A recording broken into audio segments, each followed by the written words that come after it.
अस्सलाम वालेकुम everyone. Up till now हमने कॉटलन में बहुत कुछ डिस्कस करा। वी हैव डिस्कस के क्लासेस क्या होती हैं, इंटरफेसेस क्या होते हैं, किस तरह से हम कॉटलन में स्विच केस यूज़ करेंगे, हम कॉटलन में किस तरह से स्विच केस की जगह व्हेन यूज़ करेंगे, इफ़ किस तरह से यूज़ होता है, इफ़ एज एन एक्सप्रेशन कैसे यूज़ होता है, इंटरफेसेस क्या हैं, इनहेरिटेंस कैसे होती है, कंस्ट्रक्टर का क्या कॉन्सेप्ट है। इन सब को डिस्कस करने के बावजूद भी still still we are lacking with one thing which is कि हम अगर हम यूज़र से इनपुट लें तो किस तरह से लें, ठीक है, और फिर उस पर किस तरह से मैनिपुलेशन करें।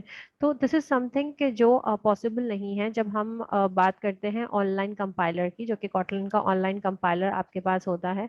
उसमें ये पॉसिबल नहीं होता कि आप यूज़र से डायरेक्टली इनपुट लें और उसके बाद उस पर मैनिपुलेशन करें। सो फॉर दिस मैं आपको एक इसकी ट्रिक्स बताऊंगी कि आप कैसे कर सकते हैं यूजिंग द सेम थिंग जो you have already installed which is Android studio. आपको कोई एक्स्ट्रा सॉफ्टवेयर इंस्टॉल ना करना पड़े, ठीक है। तो हम एंड्रॉयड स्टूडियो को इनेबल करेंगे कि वो कॉटलन, हम उस पर कॉटलन का प्रोग्राम रन कर सकें और एक्चुअली जो हमारा टास्क है वो हम परफॉर्म कर सकें। और वो टास्क ये है कि हम यूजर से इनपुट लेना चाह रहे हैं, ठीक है। So let me share the Android studio with you. Okay, so this is the Android studios window. जब आप एंड्रॉइड स्टूडियो स्टार्ट करते हैं तो इस वेलकम विंडो में आपके पास ये जो ऑप्शंस हैं, क्रिएट न्यू प्रोजेक्ट, जैसे हम करते थे अपनी ऐप बनाने के लिए, यहाँ हमें क्रिएट न्यू प्रोजेक्ट नहीं करना, ना हमें कोई एग्जिस्टिंग प्रोजेक्ट ओपन करना है। जो थर्ड ऑप्शन है ना, get from version control, get from version control पे आप क्लिक करेंगे। गेट फ्रॉम वर्जन कंट्रोल पे जब आप जाएंगे तो आपके पास वो एक यूआरएल पूछेगा, ठीक है। उस यूआरएल में आपको ये यूआरएल डालना है, जो कि मैं आपको इस वीडियो की जो डिस्क्रिप्शन है उसमें प्रोवाइड कर दूंगी। ये यूआरएल आपको इस इनेबल कर देगा कि आप क्लोन बना लें किसी सर्वर पे ऑलरेडी ये कॉटलिन प्रेजेंट है, जो कि यहाँ पर कॉल हो जाएगा और ये क्लोन आपको इनेबल कर देगा कि आप कॉटलिन के प्रोग्राम्स को रन कर सकें, ठीक है। अब मैं किसी भी डायरेक्टरी में इसको सेव करना चाह रही हूँ। यहाँ मैंने फॉर इंस्टेंस इसका नाम दे दिया मैंने माई कॉटलिन कोड, ठीक है। यहाँ मैं इसका कोई भी अपना नाम दे देती हूँ, ठीक है। उसके बाद जब आप इस पे करेंगे ना तो यहाँ आपके पास एक रेड एरर आएगा, रेड कलर से लिखा हुआ होगा, git git is not installed, क्योंकि आपके पास, आप ये फर्स्ट टाइम कर रहे होंगे, ठीक है। मैं इससे पहले भी कर चुकी हूँ तो मेरे पास नहीं आ रहा। तो आप क्या करेंगे, जब आपके पास ये रेड कलर का लिखा हुआ आ रहा होगा ना तो उसके आगे ब्लू कलर से लिखा हुआ होगा डाउनलोड एंड इंस्टॉल। तो आपको सिंपली क्या करना है, वो एक लिंक की शक्ल में होगा, उस लिंक पे आप जब सिंपली क्लिक करेंगे ना, जब सिंपली आप उस पर क्लिक करेंगे तो आपके पास ये डाउनलोड और इंस्टॉल हो जाएगा। और उसके बाद इजीली आपके पास यहाँ पे एक ऑप्शन इनेबल हो जाएगा जिस पर लिखा होगा क्लोन। फिर आपको सिंपली इस क्लोन के ऑप्शन को क्लिक करना and you are ready to go with Kotlin. अब आप कॉटलन में देखेंगे फाइनली कि किस तरह से हम कॉटलन में इनपुट लेते हैं और किस तरह से उस टेकन इनपुट को मैनिपुलेट करते हैं, ठीक है। It's loading, it's loading, so let's wait for a while. आपको करना क्या है, इसमें इसमें आपको जैसे ऊपर ये प्रोजेक्ट नजर आ रहा है, आप प्रोजेक्ट को इसमें माई कॉटलिन कोड जो भी मैंने नेम दिया था वो यहाँ मेंशन्ड है। इसको मैं जैसे ही एक्सपेंड करूंगी तो मेरे पास यहाँ सोर्स का ऑप्शन होगा। जब मैं सोर्स के ऑप्शन को एक्सपेंड करूंगी तो मेरे पास सोर्स के ऑप्शन को एक्सपेंड करने के बाद दो ऑप्शन हैं, एक मेन और दूसरा टेस्ट, राइट। ये जो मेन और टेस्ट के ऑप्शन है इसमें से मैं टेस्ट को एक्सपेंड करूंगी तो मेरे पास यहाँ पे कॉटलिन आपको लिखा हुआ नजर आ रहा है, ठीक है। तो ये कॉटलिन के अंदर जो मेरे पास प्ले ग्राउंड है उसमें मेरे पास एक सोल्यूशन टेस्ट का ऑप्शन है। ये सोल्यूशन टेस्ट वो बेसिकली ये वो कॉटलिन, ये वो केटी फाइल है जहाँ मैं अपने प्रोग्राम्स इजीली रन कर सकती हूँ, ठीक है। अब यहाँ जो भी लिखा हुआ है इम्पोर्ट इम्पोर्ट हमें इसकी कोई जरूरत नहीं है तो मैंने ये सब हटा दिया। जस्ट ऊपर जो पैकेज प्ले ग्राउंड है इसको आप हर किसी रिमूव नहीं करेगा, इसको रहने दें, ठीक है। ये वो पैकेज है जो हमें इनेबल करा है कि हम एंड्रॉइड में कॉटलिन के प्रोग्राम्स को रन करते हैं, ठीक है। तो फाइनली अब हम उस मोटो की तरफ आते हैं जो हमारी आज की डिस्कशन का है, और वो मोटो ये है कि वी वांट कि हम यूजर से इनपुट लेना। तो एज यू नो कि जब भी हमें कॉटलिन का कोड लिखना है तो सबसे पहले तो हमें अपना मेन बनाना है, जो कि मैंने बना लिया, ठीक है। मेन बनाने के बाद मैं चाह रही हूँ कि मैं यूजर से कहूँ कि प्रिंट एंटर इनपुट, ठीक है, एंटर योर नेम, ठीक है। मैं नेम इनपुट करवा देती हूँ यूजर से, ठीक है। अब यूजर जब मुझे ऑब्वियसली कोई नेम इनपुट करके दे रहा है तो मुझे वो प्रिंट कराना है, तो वो मुझे किसी वेरिएबल में सेव कराना होगा, ठीक है। तो जो भी यूजर इनपुट ले उसको रीड करवाने के लिए मैंने एक वेरिएबल लिया str का। जैसे मैं कह रही हूँ कि भाई जो भी यूजर इनपुट दे रहा है उसको रीड कर लें। अच्छा, कीप इन माइंड कि जब भी आप इनपुट लेते हैं, जब भी आप इनपुट लेंगे कॉटलन में, तो हमेशा वो बाय डिफॉल्ट स्ट्रिंग टाइप का ही होगा। आई आई होप ये आपको क्लियर होगा कि रीड लाइन के वो फंक्शन के थ्रू इनपुट ले लेगा, अच्छा अब क्या करना है हमें? ओके अच्छा, ये रेड से आ रहा है, इट मीन्स ये एल कैपिटल होता है रीड लाइन का, ठीक है, ये इसने दे भी दिया, मैंने कैपिटल कर दिया तो सही हो गया। उसके बाद मैं चाह रही हूँ कि ये जो भी इनपुट दे वो इनपुट मैं प्रिंट करा दूँ, तो मैंने कहा प्रिंट कर दें ये जो भी इनपुट दिया है यूजर ने, और जो इनपुट है वो मैं किस में सेव करा रही हूँ, एसटीआर में। ठीक है, तो मैं फॉर इंस्टेंस इसको ऐसे प्रिंट कराना चाह रही हूँ, you have entered entered the name, और यहाँ पे हम लगा देंगे प्लस।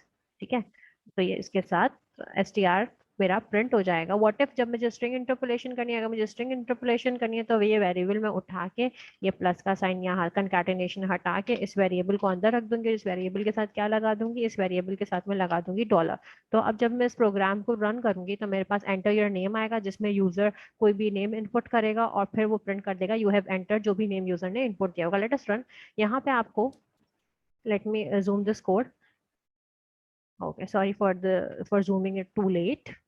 राइट, सबसे पहले प्रिंट करवाया, फिर रीड लाइन के थ्रू इनपुट ले लिया। ठीक है, कीप इन माइंड के कॉटलन हमेशा हमेशा हमेशा स्ट्रिंग की फॉर्म में इनपुट लेता है, क्योंकि रीड लाइन इसको स्ट्रिंग की फॉर्म में लेगा। तो फिर जब नंबर देना हो तो क्या करें, उस टेंशन में अभी हम बाद में आते हैं, पहले आप सिर्फ स्ट्रिंग देख लें। ठीक है, जब मैं इसको रन करूंगी तो यहाँ देखिए छोटा सा रन जो बना हुआ है, इस पर जब मैं रन करूंगी तो मेरा एक कोड रन हो जाएगा। ये बिल्ड कर रहा है इसको। ठीक है, मेरा कोड रन हो जाएगा और मेरे पास मेरा आउटपुट आ जाएगा। आउटपुट में मुझसे पूछ रहा है एंटर योर नेम। ठीक है, इसको भी जूम कर देते हैं ताकि आपको नजर आ जाए एंटर योर नेम। तो मैंने कहा दरक्षा, राइट, दरक्षा लिख के जब मैं एंटर करती हूँ तो मेरे पास आ गया you have entered the name Darakhsha. ठीक है, यही आउटपुट आना था। अच्छा अब दूसरा वाला क्वेश्चन हमारे पास आता है कि व्हाट इफ जब मुझे एक इंटीजर इनपुट लेना है। तो इनपुट तो आप जो भी लें वो स्ट्रिंग की फॉर्म में आएगा, तो आप करेंगे क्या, फौरन से आपके माइंड में क्लिक होगा उस स्ट्रिंग को इंटीजर में कन्वर्ट कर लें। ठीक है, तो फॉर इंस्टेंस जैसे मुझे सम करवाना है तो मैं ये लिखूंगी कि enter first number, enter first number. जब आप फर्स्ट नंबर इनपुट ले रहे हैं तो आपको पता है वो स्ट्रिंग में ही आएगा, तो आप करेंगे क्या, एक दूसरा वेरिएबल लेंगे और उसको अज्यूम करेंगे कि एक्चुअली ये मेरा नंबर वन है, और इस नंबर वन को मैं ऐसे करूंगी कि इसको मैं कह दूंगी कि ये इंटीजर टाइप का है, ये इंटीजर टाइप का है। और जो भी एस टी आर की वैल्यू है, जो भी एस टी आर की वैल्यू है जो कि स्ट्रिंग में है, उसको मैं कह रही हूँ कि क्योंकि ये स्ट्रिंग में है तो अब ये कन्वर्ट हो जाए इंटीजर में, तो इसको मैं कर दूंगी 2int। ठीक है, तो इससे ये होगा कि ये जो मेरी एस टी आर में मैं जो भी नंबर इनपुट दूंगी वो फाइनली इंटीजर में कन्वर्ट होकर इस नंबर वन में सेव हो जाएगा। तो मेरा जो फर्स्ट वेरिएबल हो गया नंबर वन, वो रेडी है। अब यही काम मैं दूसरे नंबर के लिए करूंगी कि मैं यूजर से बोलूंगी एंटर सेकेंड नंबर। ठीक है, और यूजर जो भी मुझे सेकंड नंबर एंटर करेगा वो मैं एक स्ट्रिंग में सेव करवा दूंगी, और फिर मैं एक नंबर टू का वेरिएबल लूंगी और मैं कहूंगी जो भी सेकंड स्ट्रिंग में है उसको इंटीजर में कन्वर्ट करो और इस दूसरे नंबर पे रख दो।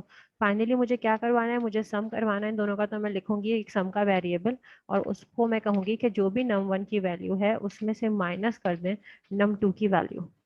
ठीक है, और मैं कह दूंगी कि भाई ये सम प्रिंट हो जाए, that the sum of the two numbers is this। ठीक है, चलो इसको रन करते हैं। इसको जब मैंने प्ले करा तो उसके बाद वो पहले मुझसे फर्स्ट नंबर पूछेगा जो कि late me zoom it for you, जो कि मैंने डाल दिया 3। फिर मुझसे सेकंड नंबर पूछा जो कि मैंने डाल दिया 4, तो अब सम आना चाहिए इसका 7। Oh, the sum of the two numbers is -1। Oh why that so, क्योंकि मैंने यहाँ पे माइनस लगा दिया। अगर मैं यहाँ पे प्लस लगाऊं और फिर रन करूं तो फिर सही होगा। ठीक है, यहाँ मैंने क्या लगा दिया था, यहाँ माइनस लगा दिया था, दैट्स वाई मेरा आंसर नेगेटिव में आ रहा था। Okay, enter first number, late me zoom it, enter first number which is 2, enter second number which is 3, so the answer is 5, right। अब मैंने प्लस लगा दिया तो आंसर मेरा 5 आ रहा है। ठीक है, so this is the end of this discussion. I hope आपको क्लियर होगा कि मैं आपको एक्चुअली क्या समझाना चाह रही हूँ कि किस तरह से इनपुट लेते हैं। तो if you have any kind of thing कि आपको जब स्ट्रिंग इनपुट लेना है या जब आपको इंटीजर इनपुट लेना है तो आपको समझ आ जाए कि मैं किस तरह से लूंगी। ठीक है, अच्छा एक केस और देख लेते हैं after ending, before just before ending this discussion.